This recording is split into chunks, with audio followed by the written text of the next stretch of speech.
Give them hell, tweeted Jordan Peterson, a statement that ignited a firestorm of opinions on social media. Among those who weighed in was Andrew Tate, a social media influencer known for his candid takes on various issues. In a video response, Tate dissected Peterson's tweet. When he says, give them hell, Netanyahu, give them hell, you are trying to advocate the genocide of millions of people. Questioning the morality of advocating for war and destruction. In addition, Tate, who has donated tens of thousands of dollars to Palestinian children and schools, emphasized the human cost of war.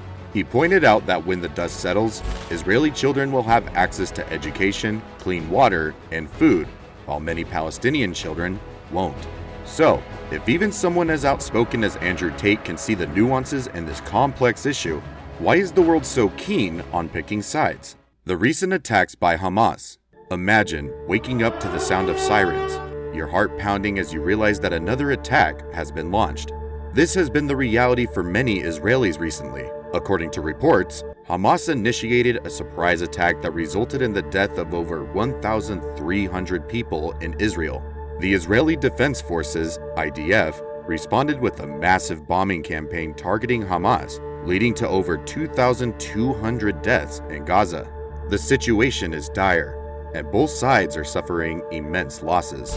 The Red Cross has even stepped in, stating that the human suffering is devastating on both sides. However, it isn't like Hamas just woke up and chose violence. The recent attacks are only the latest chapter in a long and complicated history between Israel and Palestine. To understand the current situation, we need to go back in time. The history of the Israeli-Palestinian conflict traces its roots to the late 19th century, when Zionists sought to establish a homeland for the Jewish people in Ottoman-controlled Palestine. The Balfour Declaration of 1917, issued by the British government, endorsed this idea, leading to an influx of Jewish immigrants to the region. After World War II and the Holocaust, international pressure led to the creation of Israel in 1948. This event displaced hundreds of thousands of Palestinians, sparking a decades-long conflict. The establishment of Israel also led to the First Arab-Israeli War, with 5 Arab states fighting against its creation. Palestinians were forced off their lands or fled, marking the first large-scale exodus in a battle over land ownership that continues to this day. The territory was divided into 3 parts: Israel, the West Bank, and the Gaza Strip. Egypt and Jordan retained control of the West Bank and Gaza Strip, respectively, until 1967. The Six-Day War in 1967 was another pivotal moment. Israel captured Palestinian territories of the West Bank, East Jerusalem, Gaza, and the Sinai Peninsula.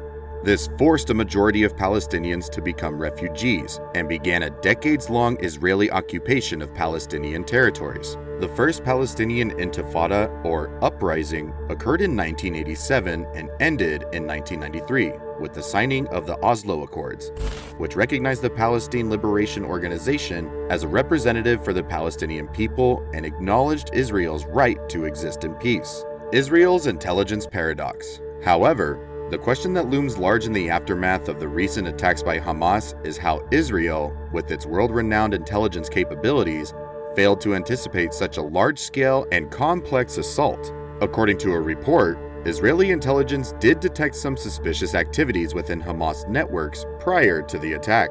However, these warnings were neither acted upon nor fully understood.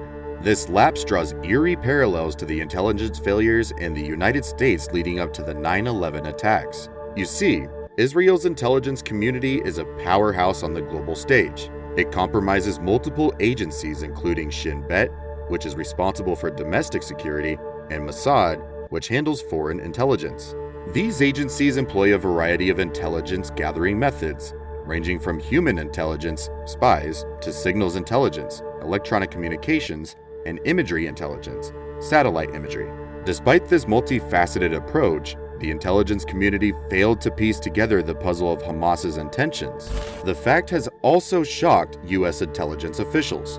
But for the commoners, it brings us to the unsettling possibility that this wasn't an intelligence failure, but perhaps a calculated oversight. Could it be that Israel allowed the attacks to happen to serve a larger geopolitical strategy? And if so, at what cost? Recent developments. The paradox of Israel's intelligence capabilities leads us to the current heartbreaking developments in the Israel-Palestine conflict. The situation has reached a dangerous new low, as described by United Nations Secretary General Antonio Guterres. Israel has declared a state of war and vowed to destroy Hamas after a wave of unprecedented terror attacks that killed more than 1,000 people. In retaliation, Israel's military actions have resulted in the deaths of more than 1,700 Palestinians. The scale of this violence has psychological, humanitarian, and strategic implications that might be felt for years to come. The conflict has also disrupted trade between Israel and other major markets like the US, Germany, and India, and has sent ripples through the shipping and maritime industry. The situation has become so dire that even a CNN reporter had to issue a public apology for defending unsubstantiated claims from Israel that Hamas had beheaded babies during their conflict with Palestine.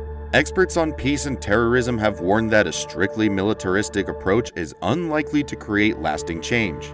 Eradicating Hamas entirely is likely to be logistically difficult for Israel, and even if they succeed, other groups may take their place, given the anger, hurt, damage, and despair in the region. The attacks have ended an almost 20-year stalemate characterized by Israel's tense occupation of the West Bank and blockade in Gaza. The Gaza Strip is in shambles. Imagine living in a place where the only power plant has run out of fuel. That's right, no electricity. And why? Because Israel imposed a complete siege on Gaza. The US is now scrambling to work with Egypt and Israel to open up safe corridors to get civilians out of Gaza. And just when you thought it couldn't get any more complicated, far-right protesters in Tel Aviv decided to riot outside a hospital. Why? Because they heard rumors that doctors were treating a Hamas militant. The protests blocked emergency crews for 3 hours. The State Department has upgraded its traveling warning for Israel and the West Bank to level 3, meaning reconsider travel. Airlines have suspended commercial flights, and the world watches with bated breath as the conflict extends dramatically. Amidst all this chaos, there is talk of peace. Organizations like Oxfam are calling for an immediate ceasefire, fearing a humanitarian catastrophe. More than 180,000 people are currently displaced in Gaza, and families lack necessities like food and water. In the end, let's answer the question that has been looming over this entire discussion. If war is not the solution and innocent civilians are the ones paying the price, then what is the way forward? The answer lies in diplomacy, dialogue, and a concerted international effort to bring about lasting peace. It's high time we move beyond the rhetoric and take concrete steps to end this cycle of violence. Because if we don't, the future looks bleak, and the loss of life will continue to mount. If you like this video, please consider subscribing and sharing so we can keep bringing more content like this. See you next time.